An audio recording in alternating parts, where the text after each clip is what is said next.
So real quick today I'm going to be working on the intercooler. Now this isn't a Mustang specific part. This is actually just the cheap eBay one for like about 75 bucks. So I'm just going to make the video today on going through it, even though the videos are starting to overlap now. Should still be making or finishing up the wiring harness video. I'm going to take a break from that because wiring is sometimes annoying, but for the time being I'm going to work on this.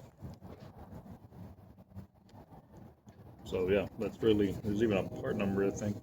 Yeah, there's a part number right here. Not sure what this leads to. Hopefully you can actually see it. So that's what we're going to be working on today. I'm going to mount this today, and I'm planning on making the actual inlets and outlets. Outlet from the turbo inlet to the intake manifold, and that should work out just fine. This is what I got so far. There's a part number for this. It's pretty thick. Looks like 1/8. Mild steel, so just find the corresponding bolts that go to this. I think it's M8 by 125 part number again.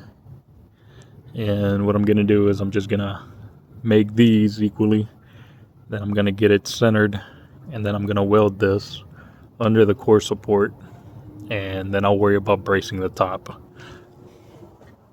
Should buy some of these nut and bolt assortment. They're about 10 bucks. Comes with pretty much everything. You can get it at Harbor Freight. It's very useful. I use these a lot.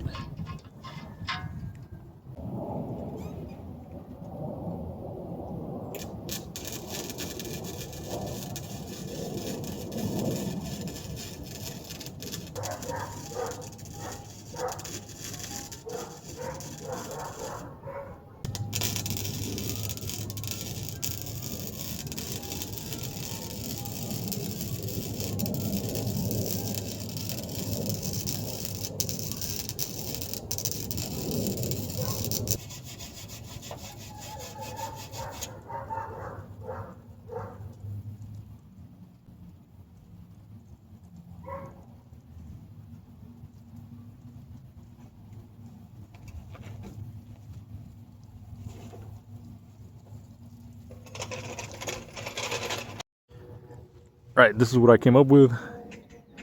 Like everything else in this channel, it's ugly as hell, but I'm more about function over aesthetics. What I'm going to be using is mild steel. Now, aluminum is the best thing you want to use, but like I said, I don't have an aluminum welder or access to one, and I don't have any experience welding aluminum either. So this, again, mild steel, it comes with a thin film of oil so it doesn't rust when it's on the shelf. So what you can do is just cut this up. It comes with U-bends, it comes with 45s, and it comes with 90s and straights. So essentially it's real easy to make a turbo kit with this. There's no problem with it. Aluminum is preferred though. So this is all going to get painted after welding so it doesn't rust. But should be easy to go from the turbo to this side. But I'm not too sure about this side. That might get a little complex. But I'll try to film the bends and as I'm going with it. Got couplers, got T. I'm missing a T-clamp. So there is that. But like I said, the eBay competitors, well, eBay sellers tend to compete for the lowest price on these. A piece of 8 gives you enough to make a turbo kit. A piece of 16 gives you enough to make a full exhaust system for an actual car. But this is, if you got long tube headers, the 8 piece is enough. At $67, it's a pretty good deal. But again, I wish I could have made this out of aluminum, but I don't have anything to weld aluminum, so this is what we're going with. So this is what I got. It ended up being a 90, a U-bend, and that's pretty much it. U-bend was cut in half, and so was the 90, and just like that. Real easy, real clean, real simple. One more thing, I'm gonna do this, that way I can weld a bead around each of the ends. That way the T-clamp has something to grab onto and clamp onto. That way when pressure goes through it, it doesn't come flying out. So what I'm gonna do now is I'm gonna tack weld it as much as I can here. Obviously making sure that it's not touching any of the brake lines or rubbing against anything. gonna tack it as much as I can here. I'm gonna take off the piece, and I'm gonna fully weld it on the bench, and then add the bead around both of the ends. And so that's it. This obviously is a nicer one. It's got a nice smooth bend to it. Looks like it's touching right there, but it isn't. It's got room. That's what rubber couplers are for anyways. Everything's already clamped just to make sure that it's where it's going to end up at. This one was a little bit more complex. It was a U-bend, 190, and a 45. So that's the U-bend turns into two 90s. You got your 190 right here, and then a 45 up there. This is part of the U-bend right here, and the other is right here. And then the adapter. So, you know, before you tack everything, you make sure that it's not rubbing or touching, or it's not going to interfere with anything else. I did have to move my coolant reservoir, which was right here. I might be able to sneak it back on there, so it's not a big deal. So now I just gotta tack and weld it all. As far as intake air temperature sensor goes, this is gonna be a speed density tune. I'm thinking the intake air temperature sensor is gonna go right here. It's ways away. A lot of people like to put it right here. My concern is heat soak, and I don't want to deal with any of those issues. So a lot of people do it right there. They'd have no problems, but it's at the very top of the manifold, and I don't really want to worry myself about it because it, you know, that's how it's going to retard timing, is temperature. So if that stays hot, then it is what it is. So it's probably going to go right there, around there. Wires are long enough. Blow off valve can easily go right here. So as you can see, nothing is touching. Again, there's room. I'm just gonna take all of these off and weld them up. One more thing, obviously you want to be sure that you can actually pull it off after it's fully welded. So it looks like it won't be able to, but if I slide this coupler over, then I'll be able to sneak it through this side. So it'll work as is, but it is going to be annoying to take that on and off all the time, but it'll work, and it'll work just fine. It does look pretty good as is. Can't wait. But that's the kind of the issues when you move from a carburetor to EFI. It's a lot more steps, but it does look a lot cooler, and I might even drive it like this. It looks very brace face.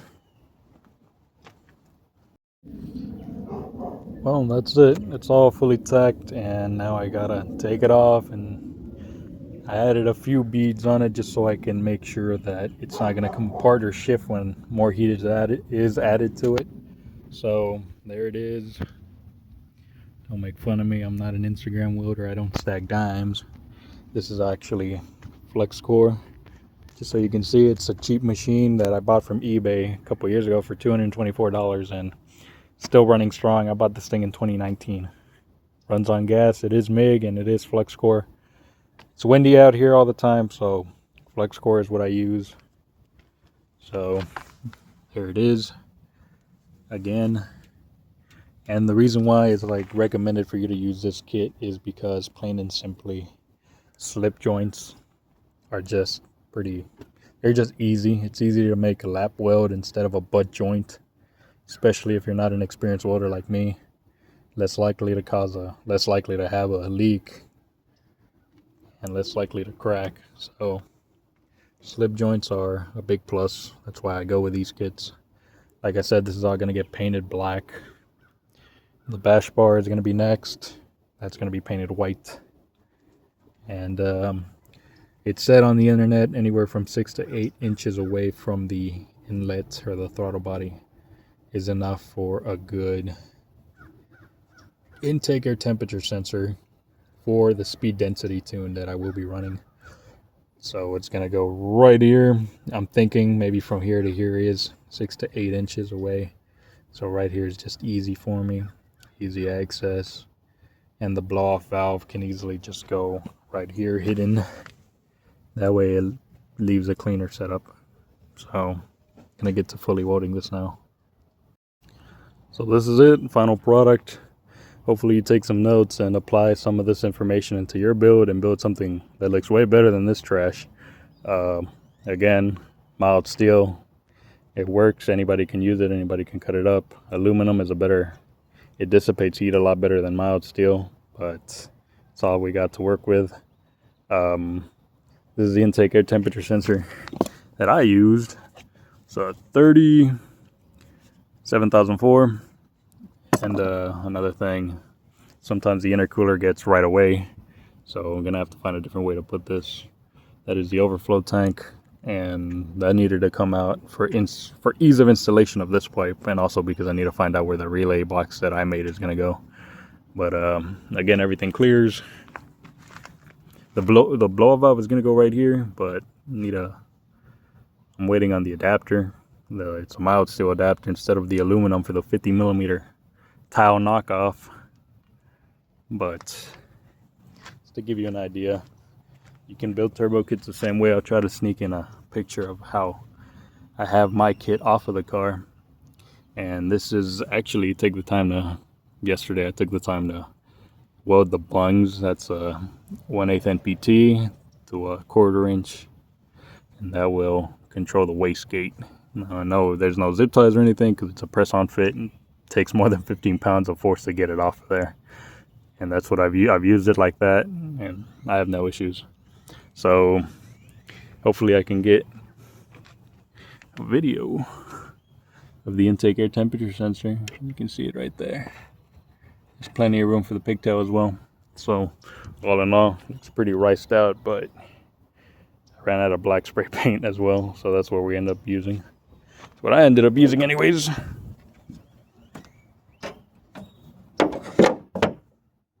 And here's what it looks like with the hood open.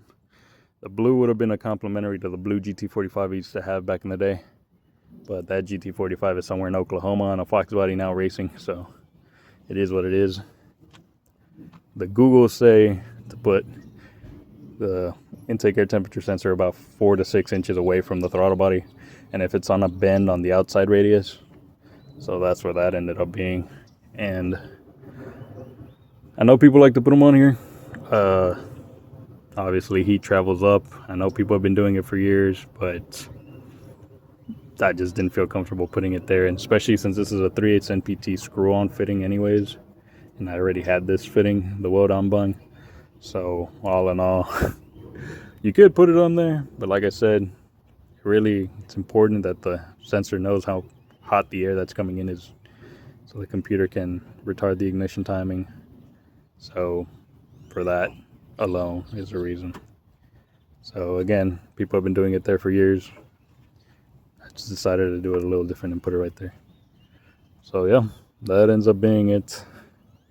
It's riced out, but you can use this information to build the turbo kits as well using the same kit. 8 pieces is more than enough. 8 pieces will get you by to make a turbo kit, single turbo kit or dual. Twin turbos are also real easy with that kit. So yeah, $70 for the mild steel 2.5 inch. And yeah, it's real easy. It was about $200 right there, including the intercooler at $75, and then the couplers and the T-clamps. So just so you can see the fitment again, it actually turned out a lot better than I thought it would. So again, I'll go over what I used. I used a U-bend over there, a 90, and a little bit of the straight for this one. And this one ended up being a U-bend, a 90, a 45, and an adapter, because for some reason somebody put a 4-inch throttle body on this thing. I don't think that's standard equipment, but again, it's actually really cool. I'm actually pretty happy with the way it turned out. But alright, if you have any questions, let me know, and hopefully this helped out somebody, or at least in the very bit more informative. So yeah. Fucking shitbox.